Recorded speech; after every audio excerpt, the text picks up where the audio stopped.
Juga di dalam hadis Aisyah dalam riwayat Al-Imam Abu Daud dan At-Tirmidzi, Nabi sallallahu alaihi wasallam bersabda, "Ana za'imun bi baitin fi rabadil jannah liman taraka al-mira' wa in kana muhiqqan, wa bi baitin fi wasatil jannah liman taraka al-kadhiba wa in kana mazihan, wa bi baitin fi a'la al-jannah liman hasuna khuluquh."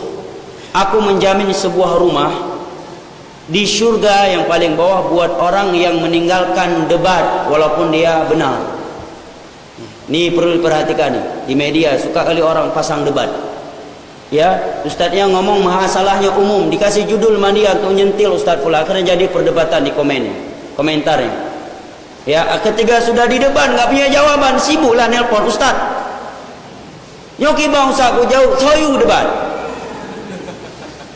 Ini pembahasan yang kamu tidak menguasai ilmunya.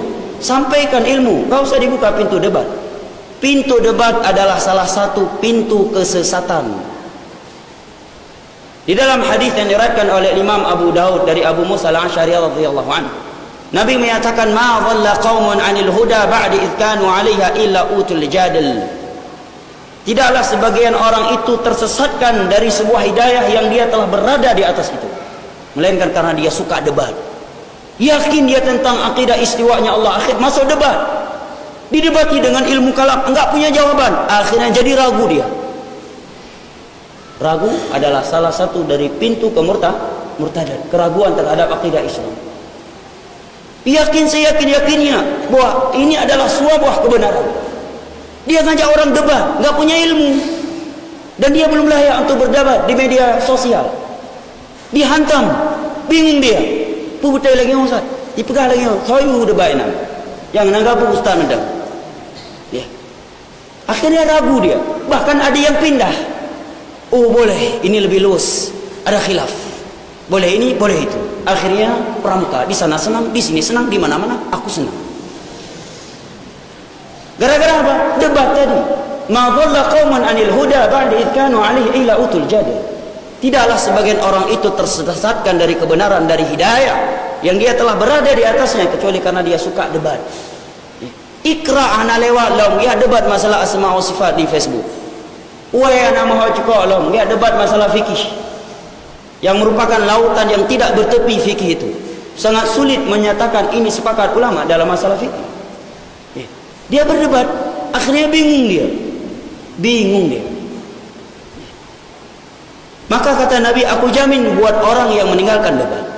Bukan berarti debat tidak boleh secara mutlak.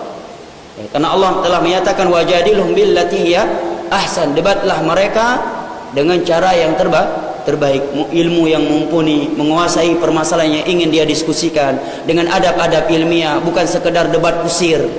Ya. Terkadang ada debat sifatnya debat kusir, kita nggak bisa membela kebenaran di situ. Malah kalau ikut serta ke dalam acara debat itu, kebenaran malah menjadi terbenam. Ya. Dikasih waktu 1 menit Pak. Gimana membela kebenaran 1 menit? Baca 1 ayat terjemah udah habis waktunya. Ini kan debat kusir namanya. Mencari menang dan kalah. Dan tidak ada standar ilmiah. Yang menontonnya dia menilai yang benar adalah yang menang dalam debat, bukan yang ilmiah.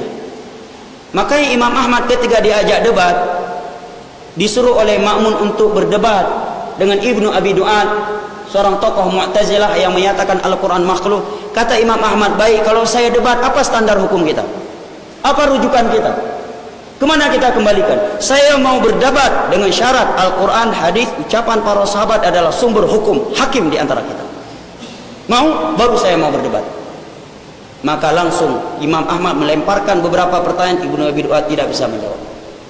Kata Imam Ahmad, wahai Ibnu Abi Du'ad, kamu menyatakan Al-Quran makhluk, adakah ayat yang menyatakan demikian? Tidak ada. Adakah hadis? Adakah ucapan para sahabat Nabi? Kalau tidak ada, bukankah berhenti di atas akidah mereka itu lebih baik buat kita?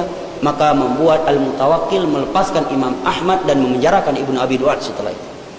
Tapi kalau debat di televisi, ya, standar hukumnya nggak ada. Ya. Waktu 1 menit. Silakan Bapak berbicara, berdebat, waktunya 60 detik. Gimana Bapak? Baru udah baca Bismillahirrahmanirrahim, dah habis waktu ya. Ini kan namanya debat kusir. Bahlul yang ikut debat yang seperti ini.